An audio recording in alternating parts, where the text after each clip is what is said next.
Halo semuanya, wah kembali lagi bareng kita di podcast 19 ini. Oh iya, sebelumnya aku mau mengucapkan selamat Natal dan Tahun Baru ya. Hai, selamat Natal dan Tahun Baru juga. Selamat Natal dan Tahun Baru, guys. Selamat Natal dan Tahun Baru, Besti.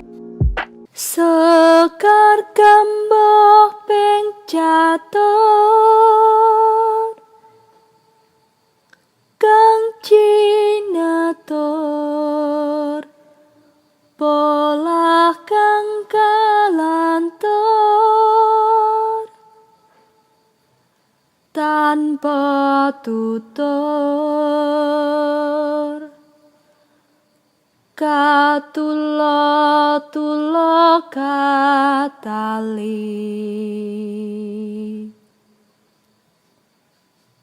kadaluar katutuh kapatuh padati awon.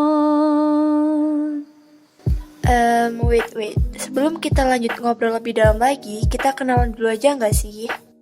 Halo guys, kenalin aku Naya dari kelas 11 MIPA 1. Halo semua, aku Sheni dari kelas 11 MIPA 3. Halo, aku Abim dari kelas 11 Bahasa dan Budaya. Kalau aku Indra dari kelas 11 MIPA 2. Wah, seneng banget ya rasanya bisa sekolah lagi setelah libur Nataru. Oh iya, kalian liburan ini pada kemana nih? Aku di rumah aja sih. Aku habisin waktuku untuk bermain game. Di era digital gini, siapa sih yang nggak main game, ya kan? Wah, iya bener juga sih kalau di era digital gini semuanya pada main game. Kalau aku kebetulan kemarin berlibur ke salah satu wisata di Klaten, namanya River Moon. Nah, di sana tuh memamerkan keindahan sungainya yang bisa digunakan juga sebagai permainan arum jeram loh. Nah, arum jeram di sana tuh seru banget. Ya, serunya tuh karena aliran sungainya merupakan aliran turbulen. Widih, seru banget tuh pasti. BTW, aliran turbulen tuh apa ya? Oh, kamu belum tahu ya? Nah, jadi aliran turbulen itu aliran fluida yang memiliki kecepatan yang berubah-ubah dan mengandung partikel-partikel yang bergerak secara acak dan tidak stabil. Bisa disimpulkan aliran turbulen itu aliran yang tidak beraturan, atau orang-orang biasa disebut aliran yang deras banget gitu. Oh, jadi kayak aliran yang deres gitu ya? Nah iya bener banget tuh. Jadi aliran turbulen itu merupakan sebuah materi dalam pelajaran fisika loh, yaitu fluida dinamis.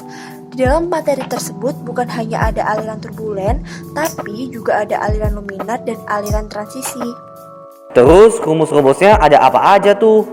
Nah, kalau rumus-rumusnya itu ada debit, hukum kontinuitas, hukum Bernoulli, dan teorema Torricelli. Oh gitu, menarik juga ya ternyata ya. Tapi sebenarnya ya, dari perjalanan ke sungai itu, aku ada salfok sama papan edaran yang ada di sepanjang jalan. Jujur nih, aku salfok karena itu menggunakan bahasa Jerman. Dan ya, karena aku kurang bisa bahasa Jerman, jadi aku gunakan Google Translate deh. Dan setelah aku translate, tulisan tersebut ternyata merupakan edaran sebuah iklan lowongan kerja. Nah, iklannya tuh kayak gini nih. Oh, itu ya. Iya, itu iklan lowongan pekerjaan Sien. Nah guys, selain liburan ke alam-alam gitu, kalian pada liburan kemana nih? Kalau aku sempat ke suatu museum yang berada di Bali yang bernama Museum Yatnya Mengwi. Di sana ada salah satu bagian yang membuat aku salfok, yaitu ogoh-ogohnya. Setahu aku sih ogoh-ogoh bukannya yang serem itu ya? Tapi itu adalah salah satu kebudayaan kita loh. Dan kalau nggak salah, itu pasti ada sejarahnya. Iya, nih aku jelasin ya. Ogoh-ogoh itu salah satu budaya khas Bali. Ogoh-ogoh itu karya seni patung yang menggambarkan kepribadian buta kala. Pawai ogoh-ogoh diadakan sehari sebelum Hari Raya Nyepi. Perayaan ini melambangkan pembersihan keinsyapan manusia terhadap kekuatan alam, yaitu Bunawa Agung dan Bunawa Alit. Ogoh-ogoh diarak ke suatu tempat bernama Sema, kemudian diarak keliling desa, lalu dibakar. Arakan ini diiringi gamelan khas Bali. Ogoh-ogoh artinya diangkat dan digoyangkan. Penunjukan ogoh-ogoh digambarkan sebagai raksasa yang besar dan menakutkan, atau makhluk yang hidup di surga dan neraka. Kebanyakan ogoh-ogoh terbuat dari bubur kertas dan bambu. Ogoh-ogoh memang digerakkan dengan cara manual. Akan tetapi di dunia modern mulai muncul ogoh-ogoh yang dapat digerakkan secara otomatis dengan Bluetooth. Di dalam badan ogoh-ogoh terdapat kabel sensor yang terhubung dengan Bluetooth. Jadi orang tinggal menekan berbagai tombol yang menunjukkan berbagai posisi gerak, sehingga ogoh-ogoh itu seolah-olah menjadi hidup dan nyata. Tetapi mereka tetap diangkat saat diarak di tengah pawai. Meski begitu, ogoh-ogoh tetap menjadi salah satu budaya nasional Indonesia yang selalu dinyanyikan oleh warga Bali menjelang Hari Raya Nyepi. Oh gitu. Jelas banget sih penjelasannya. Wih, ternyata keren juga ya perkembangan digital dari budaya nasional di Indonesia. Semakin berkembangnya zaman, ternyata semakin banyak juga ya teknologi-teknologi digital yang sangat canggih. Tapi juga ada banyak banget sih manfaat dari teknologi-teknologi digital masa kini yang sangat mempermudah kehidupan kita. Iya bener. Banyak banget teknologi-teknologi digital yang canggih. Misalnya aja mobil listrik. Aku waktu itu tuh saat berlibur sempat kepikiran kalau semua mobil diganti sama mobil listrik pasti akan berpengaruh banget buat link itu. Wah, iya ya, bener banget. BTW, selain bermanfaat untuk lingkungan, apa aja tuh manfaatnya? Electric cars can make our life easier. The benefits are reducing air pollution in the environment, saving costs, also not having a noisy sound. There are actually a lot of benefits that this electric car has. Therefore, it is highly recommended for us to use electric cars in the future. Wih, ternyata mobil listrik sekeren itu ya. BTW nih guys, jadi aku dan keluargaku tuh punya kebiasaan baru saat setelah liburan semenjak virus corona muncul di Indonesia loh. Kalian mau tahu nggak apa kebiasaan baru yang aku dan keluargaku lakuin? Mau tahu dong, emang apaan sih? Jadi kebiasaan baru yang selalu aku lakuin setelah pergi berlibur yaitu selalu minum vitamin C agar dapat meningkatkan imun dan kekebalan tubuh kita, sehingga kita dapat terhindar dari bahayanya virus corona saat ini. Ih, sama dong kayak keluarga aku. Tapi aku tuh sebenarnya penasaran deh. Kenapa sih vitamin C itu bisa menguatkan tubuh?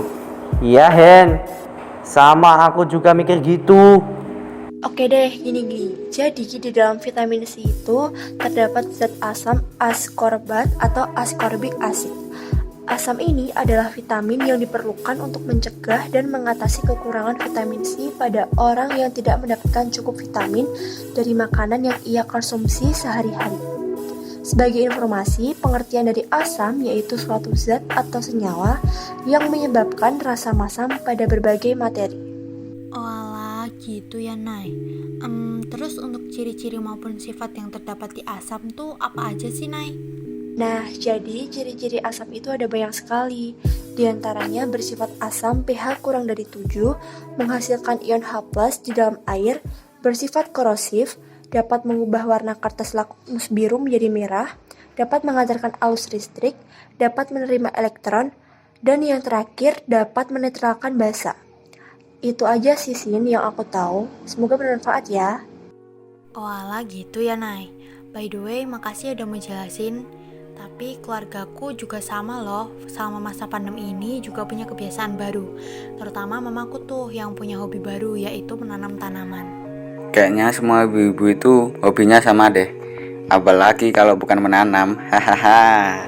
Iya benar banget, mamaku juga punya hobi itu. Udahlah, kayaknya emang ortu kita punya hobi yang sama deh.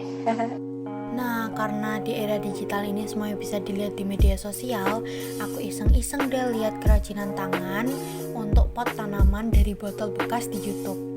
Dari video tersebut, aku langsung ingat kalau botol bekas di rumahku tuh banyak banget. Dan ya, karena tanaman mamaku juga semakin banyak dan kekurangan tempat, jadi aku langsung buatkan aja deh. Wah, ternyata kamu kreatif juga ya. Hihi. BTW itu buatnya kayak mana itu? Jadi gini, pertama itu buang label merek pada botol air mineral, terus bersihin deh botolnya. Terus habis itu potong bagian botol agar tanah bisa dimasukkan ke dalam botol. Kemudian menggunakan spidol untuk menggambar bentuk wajah, bunga atau apapun itu sesuai keinginan kalian. Nah, setelah itu potong botol menggunakan gunting sesuai dengan pola yang telah digambar. Jadi ada bagian yang agak sulit dipotong, kamu bisa menggunakan cutter agar potongan lebih rapi. Setelah pola dibuat secara rapi, hapus tanda yang kamu buat dengan spidol tadi. Dan jangan lupa membuat tempat resapan air dengan cara melubangi bagian bawah botol. Setelah sudah digambar, kemudian kamu warnai dengan cat akrilik biar cantik. Nah, setelah diwarnai botolnya, kamu bisa menimpanya dengan berbagai warna sesuai dengan kreatifan kamu. Nah, terus habis itu tinggal tunggu deh botolnya sampai mengering. Setelah mengering, kamu bisa tuh menambah hiasan atau gambar pada botol menggunakan spidol. Kemudian tunggu botol hingga mengering semuanya. Dan terakhir, masukkan tanah dan tanaman ke dalam pot. Nah, nanti kayak gini deh hasilnya. Widih, mantep banget Sen. Kebiasaan baru kalian keren semua sih. Kalau kebiasaan baru aku sih olahraga. Karena selama liburan ini aku di rumah aja gitu. Jadi sering main badminton, bulu tangkis sama teman-teman. Kenapa kamu pilih olahraga bulu tangkis sih? Nggak olahraga lainnya aja kah? Karena akhir-akhir ini kan lagi viral tuh di sosmed tentang kemenangan yang diraih Indonesia. Nah, jadi itu aku tuh kayak pengen aja gitu tangkis. Iya sih, bener juga ya. Terus apa aja sih manfaat dari bulu tangkis tuh? Jadi manfaat bulu tangkis tuh ada banyak ya. Kayak menurunkan berat badan, mengurangi resiko diabetes, menjaga tekanan darah, menguatkan tulang, meningkatkan refleks dan kecerdasan. Nih ya, lagian juga bulu tangkis saat ini tuh olahraga yang cocok dilakukan karena semua itu bisa melakukannya tanpa harus berkerumun. Dan sekarang kan lagi masa pandemi. Bulu tangkis biasanya dilakukan di lapangan tertutup supaya tidak terkena angin. Tapi sekarang tuh bisa dilakuin di mana aja, bahkan di rumah. Jika kita tahu dasar-dasarnya, kita bisa mana aja gitu. Jadi bulu tangkis itu sebenarnya olahraga apa sih, Hen? Jadi bulu tangkis itu olahraga yang membutuhkan keterampilan bertahan dan menyerang yang sama baiknya dalam mempertahankan shuttlecock agar tidak jatuh di wilayah kita sendiri. Permainan ini bisa dilakukan secara tunggal maupun secara ganda. Oh, gitu ya. Makasih, Hen, udah jelasin. Wah, aku jadi kepo nih. Kenapa ya atlet bulu tangkis yang aku lihat di TV itu mereka nggak gampang ngos-ngosan saat main? Padahal nih ya, aku biasanya baru main bentar aja, udah ngos-ngosan. Kalau setahu aku sih yang pasti atlet bulu tangkis sudah dilatih teknik-teknik pernapasan. Nah, salah satu teknik yang dianjurkan untuk digunakan saat berolahraga adalah pernapasan perut atau diafragma. Kenapa harus pernapasan perut, bukan pernapasan dada? Ya, karena pernafasan perut dinilai lebih efektif daripada pernafasan dada. Otot diafragma yang berkontraksi mampu memberikan lebih banyak ruang untuk rongga dada mengembang. Dengan begitu, paru-paru bisa terisi oksigen lebih maksimal gitu. Oh, jadi gitu ya. Nah, kalau pernapasan dada dan perut itu kan termasuk mekanisme pernapasan. Nah, aku mau tanya deh, apa sih sebenarnya sistem pernapasan itu? Jadi gini, sistem pernafasan itu sistem organ pada manusia yang berperan dalam metabolisme tubuh melalui pernafasan dan respirasi. Contoh organ pernafasan manusia nih, ada hidung, faring, laring, pulmo, bronkus, trakea, alveolus. Nah, ada juga sistem respirasi, yaitu proses metabolisme tubuh menggunakan glukosa dan O2 dan untuk menghasilkan energi dan zat sisa CO2. Di dalam sistem respirasi itu terdapat fase inspirasi atau inhalasi, yaitu fase ketika udara dari luar tubuh menuju ke organ pernafasan, dan ada juga fase ekspirasi atau ekshalasi, yaitu ketika karbon dioksida di paru-paru dikeluarkan keluar tubuh. Nah, kalian tahu nggak sih penyakit atau kelainan apa aja yang ada pada sistem respirasi manusia? Kalau aku pernah dengar sih, misalnya kayak faringitis, pneumonia, dan asma. Itu kan? Iya, bener banget. Nah, tadi kan nanyain tentang gimana teknik pernapasan para atlet. Kalau aku lihat para atlet sedang bertanding itu kan pasti keringatnya banyak. Nah, kenapa sih sebenarnya mereka itu berkeringat gitu? Oh, itu ya. Jadi, keringat itu kan termasuk dari sistem ekskresi manusia. Nah, manusia bisa berkeringat karena tubuh kita memiliki kemampuan untuk menyesuaikan diri di dalam berbagai keadaan, termasuk untuk menghadapi suhu badan yang meningkat. Saat temperatur tubuh kita meningkat, kelenjar keringat akan mengeluarkan keringat untuk mendinginkannya. Nah, cairan di dalam tubuh akan mengalami menguap dan keluar bersama panas melalui kulit. Selanjutnya, mengembun di permukaan kulit yang biasa kita sebut dengan keringat. Oh, jadi gitu ya pembentukan dari keringat. Nah, kalau limbah ekskresi lainnya seperti urin sama urea itu gimana sih pemnya?